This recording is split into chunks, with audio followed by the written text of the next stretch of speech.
सुपौल। मैं कम इन सर। आइए, आ जाइए Ayush. Good evening sir. Good evening, बैठ जाइए। Thank you sir. कैसे हैं Ayush? Good sir. Relax? Yes sir. कैसी तैयारी चल रही है? बढ़िया सर। 15 जुलाई को आपका इंटरव्यू है ना? जी sir. ISAB Greater Noida. ISAB क्या हुआ? Sir Imperial School of Agri Business Greater. तो आपने MBA in food and agriculture में किया। जी सर। ये क्या पढ़ाई होती है इसमें, फूड एंड एग्रीकल्चर? थोड़ा इसको बताइए ना विस्तार से। सर बेसिकली इसमें जो जितने भी कमोडिटीज होते हैं उसके प्रोडक्शन से लेके उसका ट्रांसपोर्टेशन, प्रोसेसिंग और मार्केटिंग में लास्ट जब सेल करते हैं डायरेक्ट फार्म टू फॉर्क तक डायरेक्ट प्रोसेस को स्टडी करना होता है। ओके, तो ये एग्रीकल्चर का ही सेक्टर आ गया एक जी प्रकार सर। से ना? इसे एग्री बिजनेस सेक्टर भी बोलते हैं। ये एग्री बिजनेस सेंटर, ये कॉन्सेप्ट या कोर्स ये कब से लागू हुआ है? कितने सालों से? पहले था क्या? नहीं आज से सर। 10 साल पहले था क्या? यस सर था। था। जी सर। नहीं, पहले एग्री बिजनेस करके आता था ना? जी सर, उसी का एक ये मॉडिफाइड रूप है जिसमें फूड सेक्टर को भी इंक्लूड किया गया है, FMCG सेक्टर को। ओरिजिनली एग्री बिजनेस जो है वो है कि नहीं है? है। वो भी है। IIM में एग्री बिजनेस है सर। अच्छा, आप सर्विस में भी हैं ना? जी sir. Indian Agri Business System Limited में मार्च 2023 से। जी सर। तो करीब 1.25 साल का आपका अनुभव है। तो इसमें क्या आप करते हैं, इसमें क्या काम है? सर इसमें बेसिकली जो जितने भी कमोडिटी है उसके प्राइसिंग रिलेटेड एनालिसिस करते हैं और इसमें क्या वेरिएशंस आता है प्राइसिंग में, और जैसे फार्मर्स को कब सेल करना चाहिए तो उसकी सेल फोरकास्टिंग होती है, weather forecasting and production forecasting. इसके अलावा कुछ FPO से रिलेटेड जो मार्केट लिंकेज होते हैं वो भी प्रोवाइड कराते हैं। तो आप प्रखंड कृषि पदाधिकारी जब बनेंगे जी सर। तो आपके इस अनुभव का क्या उसमें लाभ मिल पाएगा? जैसे अभी हम ऑब्जर्व करते हैं जो हमारे राज्य में प्रोड्यूस तो फार्मर्स अच्छा खासा कर लेते हैं जितने भी कमोडिटी है, लेकिन जो वो जब वो सेल करने का टाइम आता है तो एटलीस्ट उन्हें 1 मंथ का गैप रहता है। अगर जैसे पैडी है, पैडी की हार्वेस्टिंग अगर वो नवंबर में कर लेते हैं तो सेल करने के लिए उन्हें दिसंबर या फिर अगले मंथ जनवरी तक वेट करना पड़ता है और उन्हें प्रॉपर प्राइस भी नहीं मिल पाता है।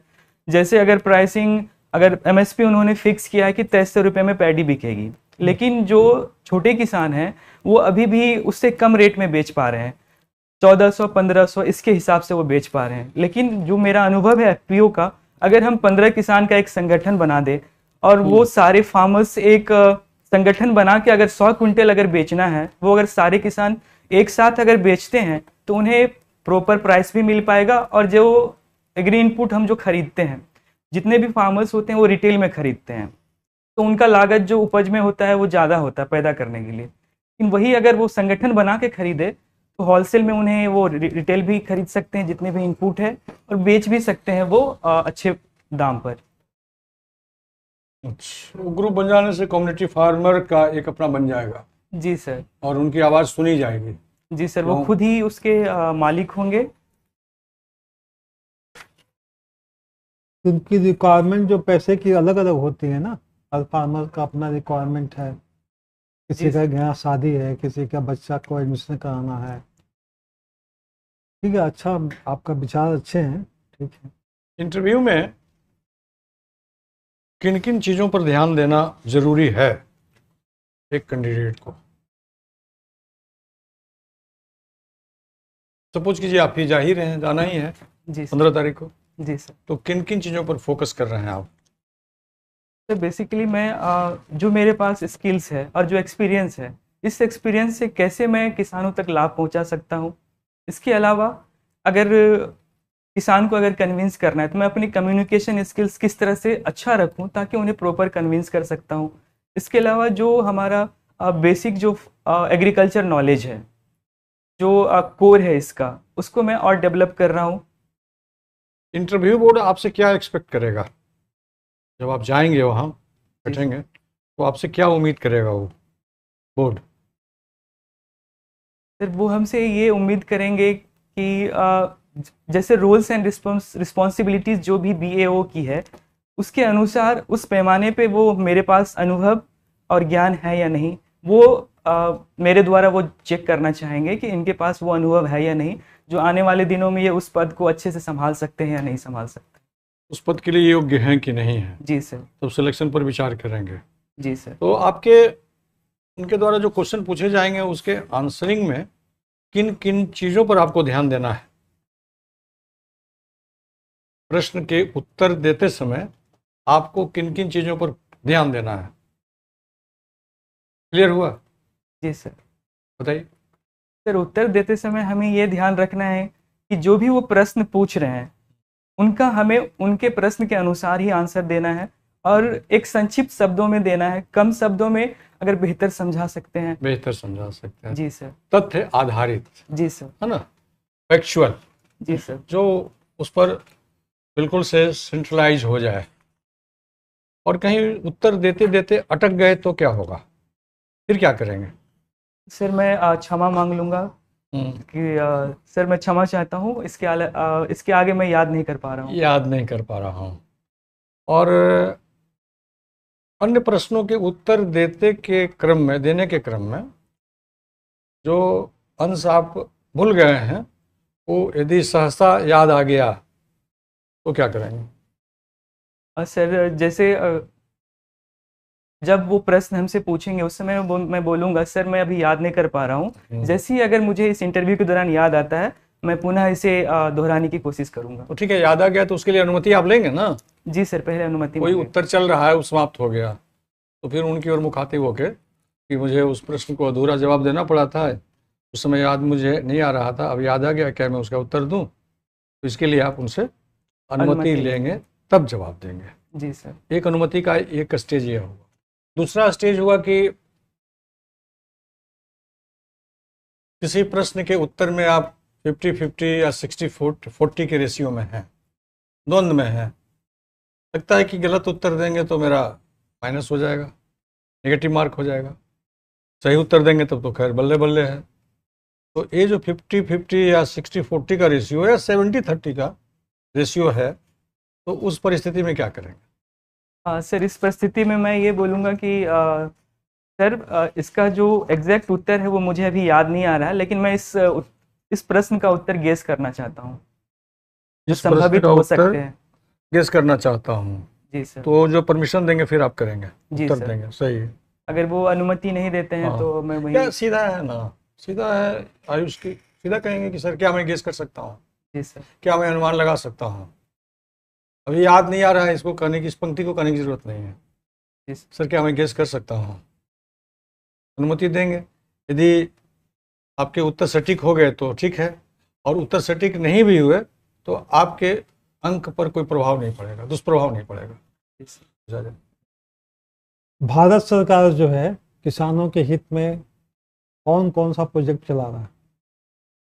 सर, सेंट्रली स्पॉन्सर्ड जो स्कीम है उसके तहत प्रधानमंत्री कृषि सिंचाई योजना है। ठीक है।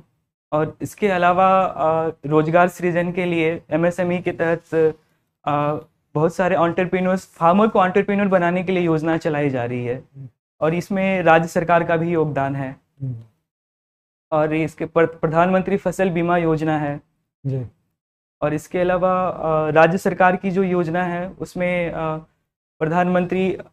मुख्यमंत्री राज्य फसल सहायता योजना है, फिर नलकूप योजना है। नहीं, हम अभी केंद्र सरकार का ही पूछ रहे थे। जी सर। कुछ किसान सम्मान निधि मिलता है कुछ? यस सर, प्रधानमंत्री किसान सम्मान निधि योजना है। उस सम्मान निधि में क्या मिलता है, कितने पैसे मिलते हैं? सर 6,000 रुपये दिए जाते हैं 3 इंस्टॉलमेंट में 4 महीने के अंतराल पर। कोई ऐसा भी राज्य है भारतवर्ष में जो इस सम्मान निधि का इनहेंस कर दिया पैसा? क्षमा चाहता हूँ सर, ये मुझे अभी याद नहीं। कुछ कहीं पेपर में आया था कि वो राजस्थान सरकार जो है इसमें 2,000 रुपये और बढ़ा दिया, इंक्रीमेंट कर दिया उसमें। जी सर, मैं इसे पढ़ लूँगा। हाँ, ये पीएम कुसुम क्या है? सर, ये सिंचाई के लिए सोलर लाइट की सुविधा किसानों को उपलब्ध कराई जा रही है इस योजना के तहत, जिसमें 75% सब्सिडी दी जाती है अगर कोई सोलर पावर इंस्टॉल करना चाहता है अपने खेत पर। ये भी तो केंद्र सरकार का ही है। जी सर। और एक आपका सॉइल हेल्थ कार्ड है, जी सर। ये भी शायद केंद्र की योजना है। जी सर। इसमें क्या करते हैं हम? सर इसमें इस योजना के तहत केंद्र सरकार जो है हर एक राज्य के प्रखंड स्तर पर और पंचायत स्तर पर जो सॉइल लैबोरेटरी है उसको स्थापित किया है, जिसके तहत सॉइल में जितने भी न्यूट्रिएंट्स प्रेजेंट हैं उसकी चेक की जाती है और उसके बेसिस पे कौन सा क्रॉप ग्रो करना है और कितने मात्रा में फर्टिलाइजर या फिर कोई न्यूट्रिएंट सप्लाई करना है, इसकी जानकारी हमें मिलती है। बिहार में हर जिले में है सॉइल टेस्टिंग लेबोरेटरी? हाँ जी सर, हर एक जिले में है और कुछ इसके अनुमंडल स्तर पे भी है। और पिछले साल 2 लाख कुछ रिपोर्ट भी जारी किए गए थे जो उन्होंने लक्ष्य रखा था। इस साल का लक्ष्य क्या है? इस साल का उन्होंने लक्ष्य 5 लाख रखा है, जो अनुमानित है कि पूरा हो जाएगा।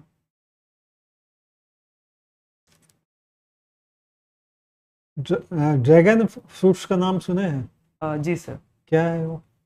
सर ये एक विदेशी फ्रूट है जो भारत में भी उगाया जा रहा है और बिहार में भी अभी 21 जिलों में खेती की जा रही है, जिसके लिए खेती स्टार्ट हो गया है? जी सर, 21 जिलों में खेती हो रही है अभी। 21 जिलों को चुनित किया गया कि खेती हो सकती है। प्रमुखतः अभी जो बंगाल से सटे हुए किशनगंज है, कटिहार है, यहाँ पे खेती हो रही है, जिसके लिए मुख्यमंत्री 40% सब्सिडी दे रही है। कुल लागत 7.5 लाख रुपए की है। इसका न्यूट्रिशनल वैल्यू क्या है? सॉरी सर, मैं अभी याद नहीं कर पा। कुछ मैंगो का वैरायटी बताइए। मैंगो के वैरायटी हमारे बिहार में जो वैरायटी है जिसमें जर्दालू है, गुलाब खास है, मालदा है और इसके अलावा कलकतिया है।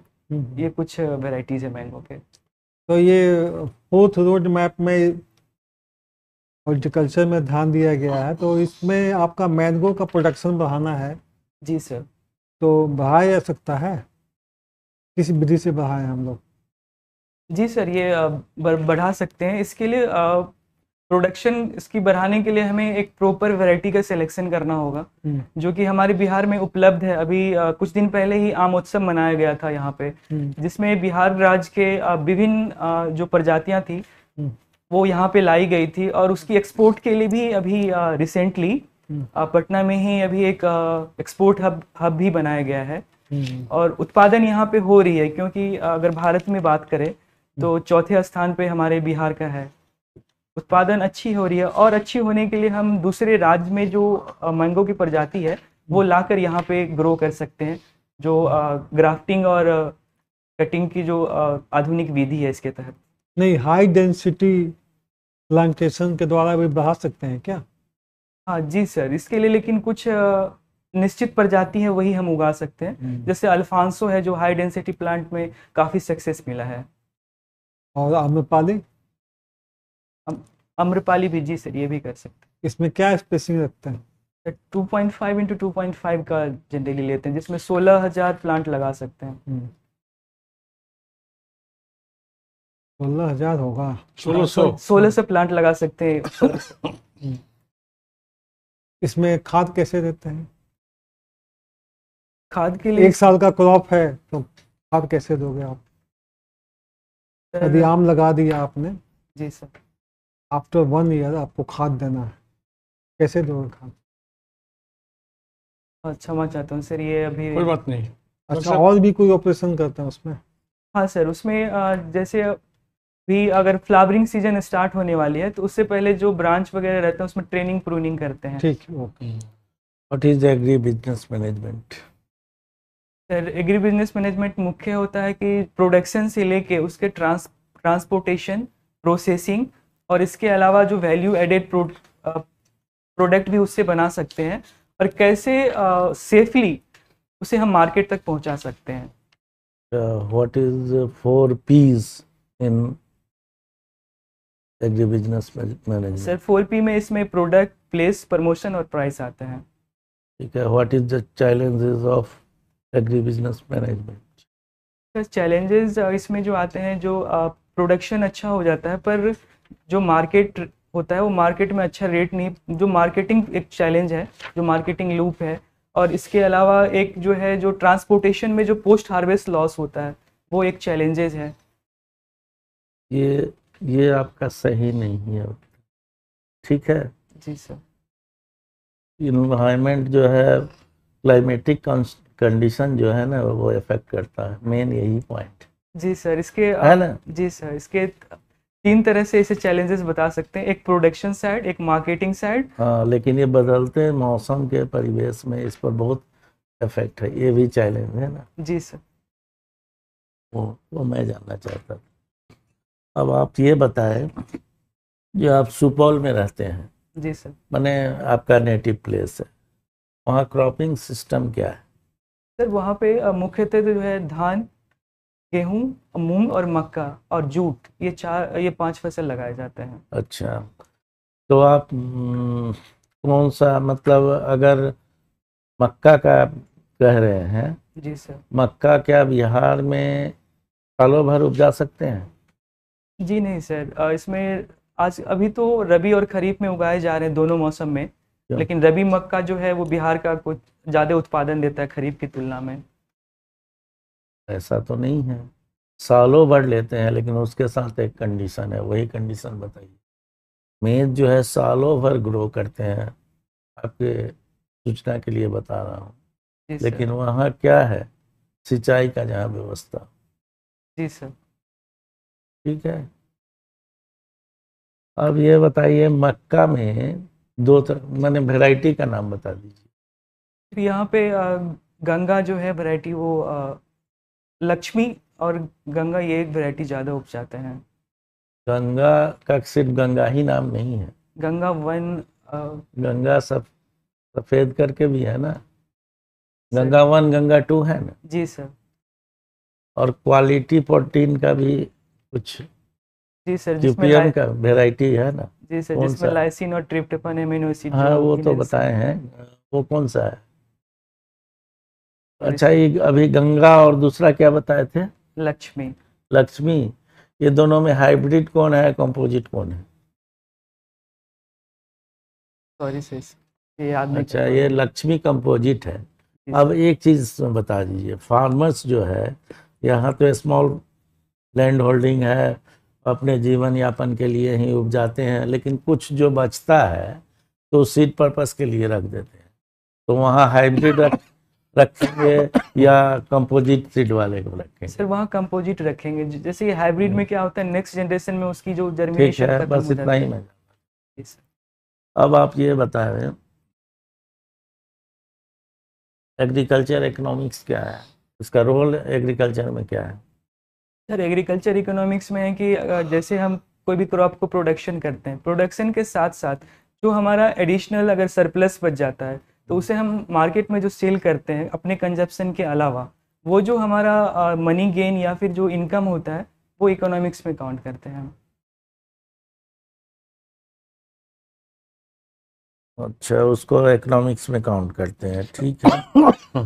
ये बताइए, यहाँ जो है बहुत सा प्रोग्राम चल रहा है और बिहार सरकार सब्सिडी भी दे रही है, तो किसानों को इंडिविजुअल के लिए भी फार्म मैकेनाइजेशन का नाम सुने होंगे। जी सर।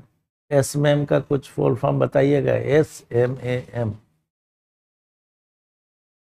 तो मैकेनाइजेशन से संबंधित है, देख लीजिएगा SMAM क्या जी है। सर, मैं देख रहा हूँ। ठीक है, तो उसमें हम इतना ही जानना चाहते हैं, जो इंडिविजुअल को भी देता है, देती है, और ग्रुप वाले फार्मर को भी देते हैं। तो ग्रुप में है कस्टम हायरिंग सेंटर करके, उसमें भी 2 कैटेगरी है, स्पेशल कस्टम हायरिंग सेंटर। तो कितना परसेंटेज है उसमें, है क्या जो आपको ऐसे देती है, और जो मैन्युफैक्चर है उसको भी देती है सब्सिडी? हमको सिर्फ उसका रेंज बतावें, कितना से कितना देती है। अब उसमें ST का अलग है, BC का अलग, वो सब हमको नहीं चाहिए, हमको सिर्फ रेंज बताइए, कितना से कितना परसेंट देती है और मैन्युफैक्चर को कितना। सर जो डायरेक्ट किसानों को दी जाती है इंडिविजुअल और ग्रुप बेसिस पे वो 75 to 80% है। नहीं है, 40 to 80%। और ये मैन्युफैक्चर को कितना है? सॉरी 10%। अब हमको बस एक जवाब दे दीजिए, custom hiring, special custom hiring centre, ये 2 कमिश्नरी में ही लागू है बिहार के। वो कमिश्नरी कौन सा है ये भी मैं तो याद देख लीजिएगा जी अपना सर, क्या मैं है। देख फिर आपके तरफ कानून भी होता है उधर। लास्ट में आप बता दीजिए, ये निमेटोड्स का नाम सुने हैं? जी सर। क्या है? सर निमेटोड ये मेनली ये एक अलग ही, मैं भी डिफाइन नहीं कर पा रहा हूँ, सॉरी अच्छा, सर। कुछ बस- भी तो बोलिए। हाँ ना पौधे पर क्या लक्षण प्रदेश, वो क्या डिजीज कॉज करता है? यस सर, ये रूट के अंदर जो रूट कॉल नेमेटोड बोलते हैं, हाँ जो गेहूं के अंदर कॉज करता है। हाँ, वो गेहूं के रूट में तो नहीं है।